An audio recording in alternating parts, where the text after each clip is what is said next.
Graças a paz, irmãos, estamos mais uma vez, mais um domingo reunidos. E para iniciar esse momento da palavra, eu quero que você comece a refletir um pouco sobre algumas coisas. Já fazem 7 meses que nós entramos nesse novo modelo de culto, nesse sistema online que no começo muita gente não entendia como que ia funcionar ou como mexer em celular, em YouTube, em como fosse o sistema que a gente ia encontrar para continuar louvando a Deus, para continuar cultuando a Deus em grupo.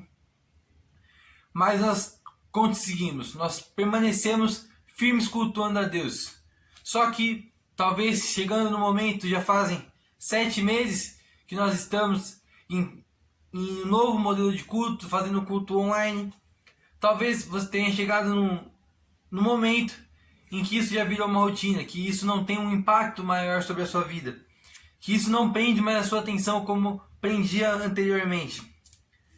E é sobre isso que eu quero iniciar essa palavra de hoje, dizendo que por mais que a gente esteja sentindo falta do culto presencial, que a gente esteja sentindo falta de um contato com os irmãos, de um contato físico ali na igreja, independente de onde você é, de onde você esteja ouvindo, mas se você está sentindo falta de uma aglomeração com pessoas louvando a Deus junto, se você está passando por um momento que você está em baixa hoje, já não está mais conseguindo se conectar com Deus da mesma maneira que você se conectava antes com esses modelos de culto, eu quero te dizer para você permanecer firme, que por mais que as coisas não estejam acontecendo conforme você gostaria, conforme o seu coração esteja pedindo talvez agora, Deus ele tem um plano em cima de tudo. E por mais que não seja da forma que nós estamos querendo que aconteça nesse momento, Deus tem um plano em cima de tudo. E que nós nos possamos manter firmes. Firmes cultuando a Deus. Firmes nos nossos momentos de secreto. Firmes nos nossos momentos de adoração a Deus.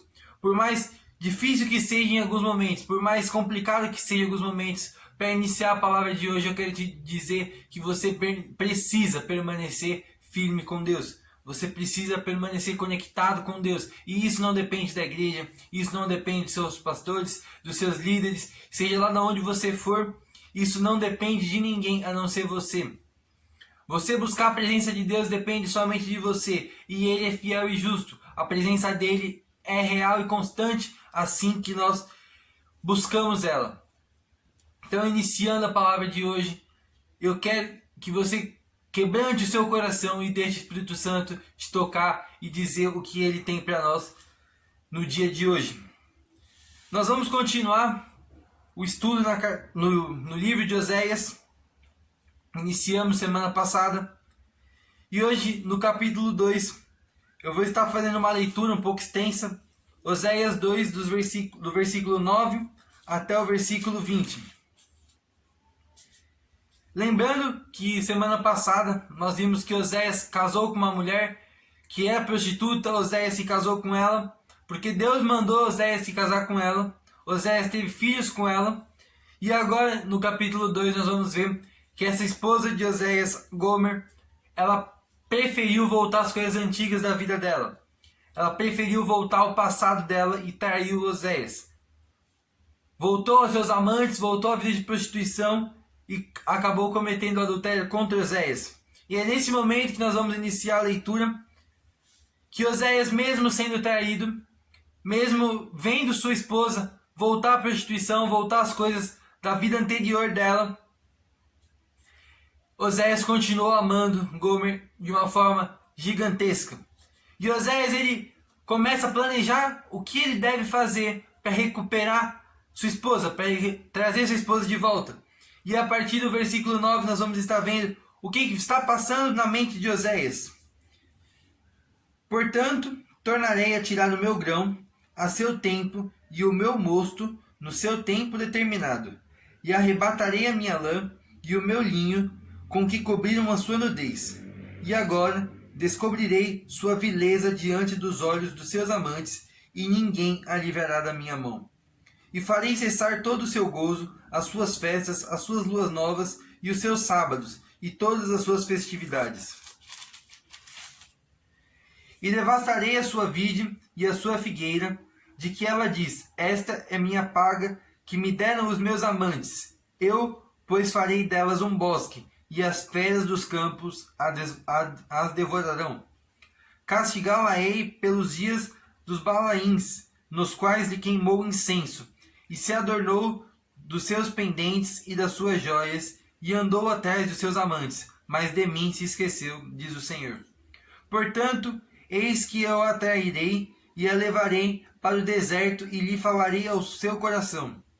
E lhe darei as suas vinhas, dali e o valor de Arcor, por porta de esperança, e ali cantará como nos dias de sua mocidade, e como no dia em que subiu da terra do Egito. E naquele dia, diz o Senhor, tu me chamarás meu marido, e não me chamarás meu senhor. E da sua boca tirarei os nomes de Balins, e não mais se lembrará desses nomes. E naquele dia farei eles por aliança com as feras dos campos, com as aves dos céus, com os répteis da terra, e da terra quebrarei o arco, e a espada e a guerra, e os farei deitar em segurança. E desposar-te-ei comigo para sempre. Desposar-te-ei comigo em justiça, e em juízo, e em benignidade, e em misericórdias. E desposar-te-ei comigo em fidelidade, e conhecerás o Senhor. A gente viu que mesmo Oséias sendo traído, mesmo Oséias vendo a sua esposa, voltando aos amantes dela, voltando à vida de prostituição, Oséias permaneceu amando a ela, permaneceu planejando como trazê-la de volta, e a gente viu que Oséias reconquista sua esposa, e na verdade ele conquistou ela nesse momento.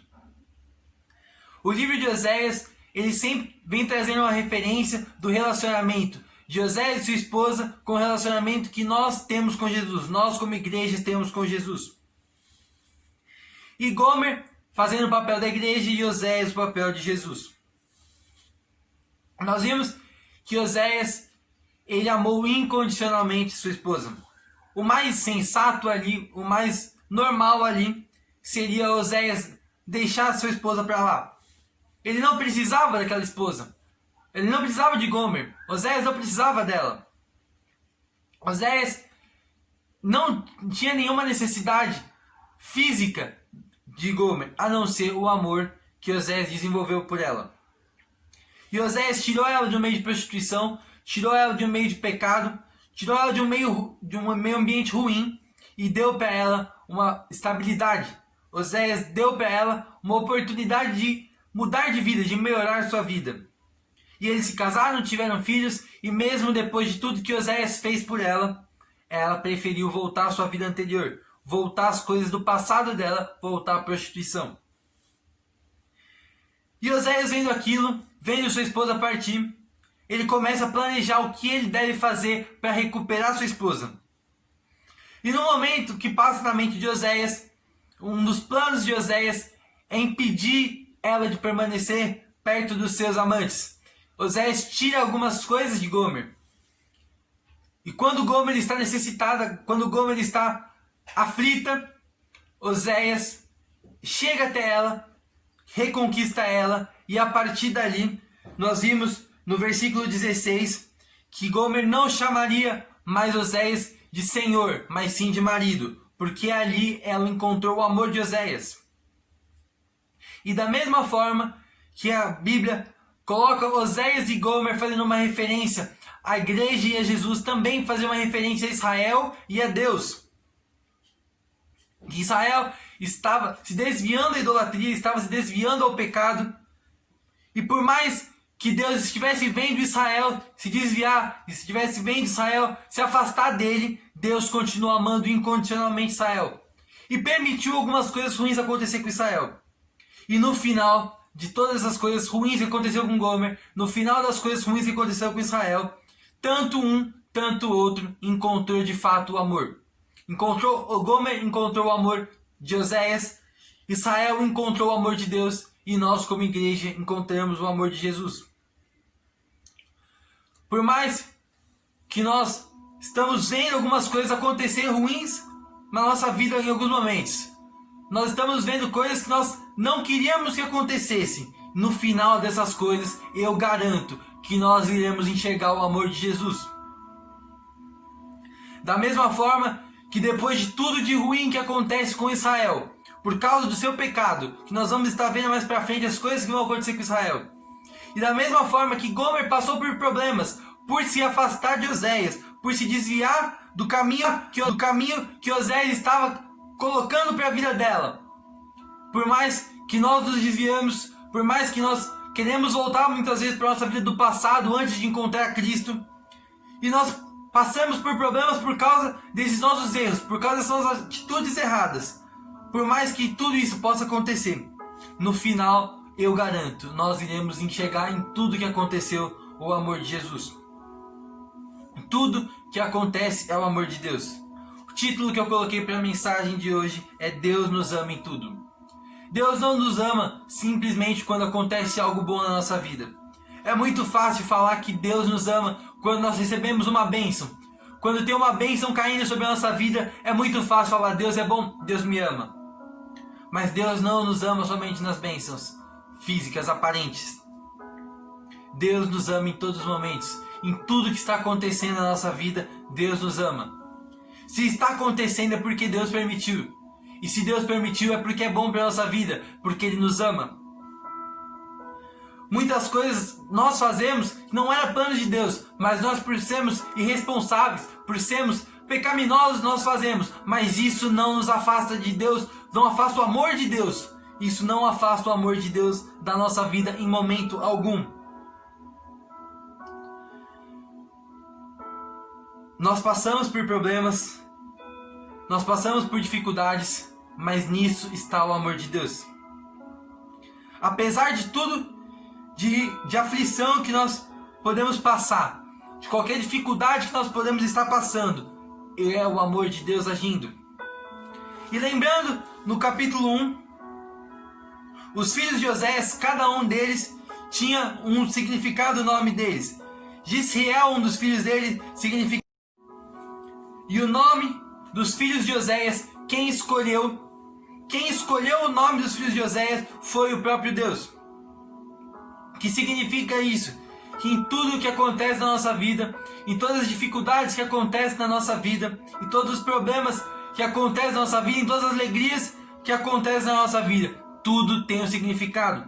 Tudo que Deus faz tem um significado, tem uma aplicação. Nada que Deus faz é aleatório, é por acaso. Tudo que Ele faz é por um propósito.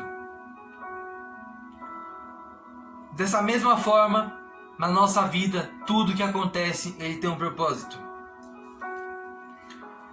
E agora nos colocando um pouco no lugar de Oséias. Muitas pessoas no lugar de Oséias não iriam atrás da sua esposa. Não iriam atrás da sua esposa que traiu, voltou para a prostituição. Eles não iriam atrás dela. Mas Oséias, por amor, ele escolheu ir até Gomer e buscar resgatar ela. E é isso que Jesus fez e faz na nossa vida. Jesus, sem nós merecermos, Ele foi até nós, nos resgatou, pagou um alto preço por isso, sangrou no madeiro, teve um sacrifício de sangue. E hoje nós temos que ter um relacionamento com Deus. Não simplesmente Deus fazer as coisas por nós, mas nós também buscarmos fazer coisas por Deus. O sacrifício é Ele foi o sacrifício, mas nós temos a nossa parte. Nós temos que cumprir a nossa parte, seguir o que Deus nos mandou fazer. E da mesma forma que Jesus nos amou intensamente, um amor que estava disposto a morrer por nós, nós também temos que amar e buscar Ele. Da mesma forma que Ele se sacrificou por nós, nós temos que estar dispostos a se sacrificar por Ele. Da mesma forma que Oséias buscou a Gomer com intensidade, com vontade, com toda a sua força, nós também temos que buscar a Deus. Independente da situação, independente de zombação, independente de qualquer coisa, nós temos sempre que buscar a Deus com a maior intensidade, com intensidade máxima. E no final de todas as coisas, no final de todas as lutas, de todas as batalhas, no final das alegrias também, vamos estar lendo alguns versículos que vem escrito no livro de Oséias, dizendo o que Deus faz por nós no final. No capítulo 1, versículo 10 diz: Todavia, o número dos filhos de Israel será como a areia do mar, que não pode medir-se nem contar-se. E acontecerá que no lugar onde se lhes dizia, vós não sois meus povo, se lhes dirá, vós sois filhos do Deus vivo. Versículo 10 do capítulo 2 diz: E agora descobrirei a sua vileza diante dos olhos dos seus amantes, e ninguém a livrará da minha mão. Nada nem ninguém vai nos livrar do que Deus tem para nós. Não importa as nossas atitudes erradas, não importa o nosso pecado, Deus está sempre no controle de tudo. E da mesma forma que Gomer encontrou o amor em Oséias, depois de tudo que passou, e deixou de chamar Oséias de Senhor e sim de marido, nós também temos esse relacionamento com Jesus. Depois de tudo que passar, depois de todos os acontecimentos da nossa vida, nós conheceremos de fato, nós sentiremos de fato o amor de Deus sobre a nossa vida. Versículo 16 diz: Naquele dia, diz o Senhor, tu me chamarás meu marido, e não mais meu Senhor. Que nós não chamemos mais Deus apenas de Senhor, mas sim de Pai, de conselheiro, de quem está caminhando ao nosso lado em todos os momentos. Versículo 19 diz: Desposar-te-ei comigo para sempre, desposar-te-ei comigo em justiça e em juízo, em benignidade e em misericórdia, desposar-te-ei comigo em fidelidade e conhecerás o Senhor. E acontecerá naquele dia que eu atenderei, diz o Senhor, eu atenderei aos céus e estes atenderão à terra. E o último versículo do capítulo diz: E semearei para a minha terra, e compadecer-me-ei dela que não obteve misericórdia. E eu direi àquela que não era meu povo, tu és meu povo, e eles dirás, tu és meu Deus. No final de tudo, nós iremos dizer, tu és meu Deus. Depois de tudo que nós passarmos, nós vamos desposar com Ele para sempre, da justiça, do juízo, da benignidade, da misericórdia e da fidelidade. Nós somos filhos, nós estamos conectados com Ele. E voltando também um pouco no capítulo 1, finalizando já a mensagem de hoje, o versículo 2 diz: O princípio da palavra do Senhor, por meio de Oséias, disse, pois, o Senhor a Oséias: Vai, toma uma mulher de prostituição e filhos de prostituição, porque a terra certamente se prostitui, desviando-se do Senhor. Deus mandou Oséias se casar com uma mulher que era prostituta. Deus mandou Oséias se casar com Gomer. Isso resultou em um grande problema para a vida de Oséias. Mas era Deus. Era Deus agindo, era o amor de Deus agindo, como nós vimos. E o que eu quero dar destaque nesse versículo: Disse, pois, o Senhor a Oséias: Vai, toma uma mulher de prostituições. Deus não falou para Oséias: vai e se casa com uma prostituta. Mas sim, Ele falou: vai e se casa com uma mulher que está em prostituição.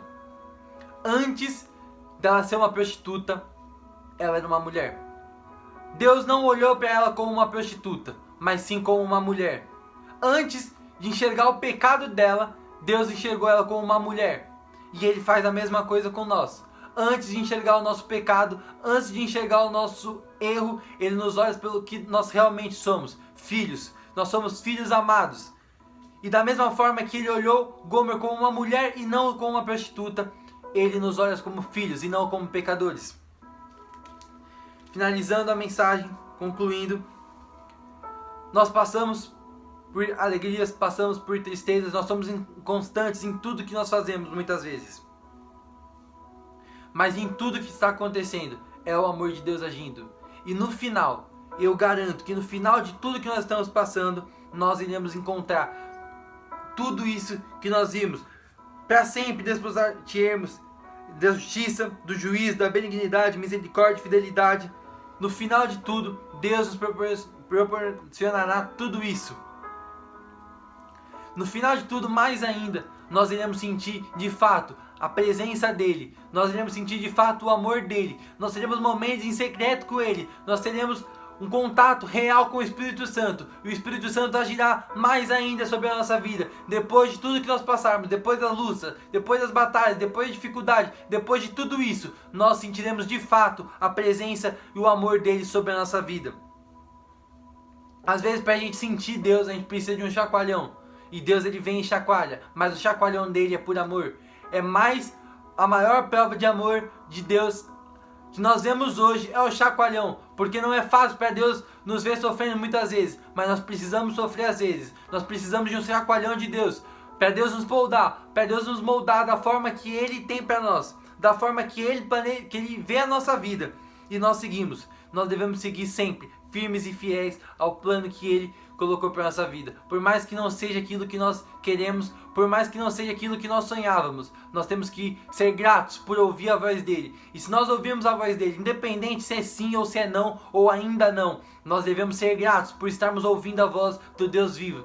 Não ficar frustrados pela resposta se for negativa, se não for aquilo que nós queríamos ouvir. Em vez de ficar bravos pela resposta, nós devemos ser gratos pelo milagre que Ele fez na nossa vida, por tudo que Ele fez e faz na nossa vida. Se Ele respondeu não, esse não é bênção sobre a minha vida. Se Ele respondeu sim, esse sim é bênção sobre a minha vida. E se Ele respondeu ainda não, esse ainda não é bênção sobre a minha vida.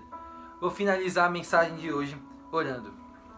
Senhor nosso Deus, neste momento, Pai, eu quero te agradecer pelo teu amor imensurável sobre a nossa vida. Que todas as coisas que acontecem sobre nós conseguimos enxergar o teu amor. E no final de tudo nós te sentimos mais ainda. Nós vimos o teu amor agindo mais ainda sobre a nossa vida. E eu quero te agradecer por tudo que o Senhor vem fazendo na nossa vida. Em nome de Jesus, amém.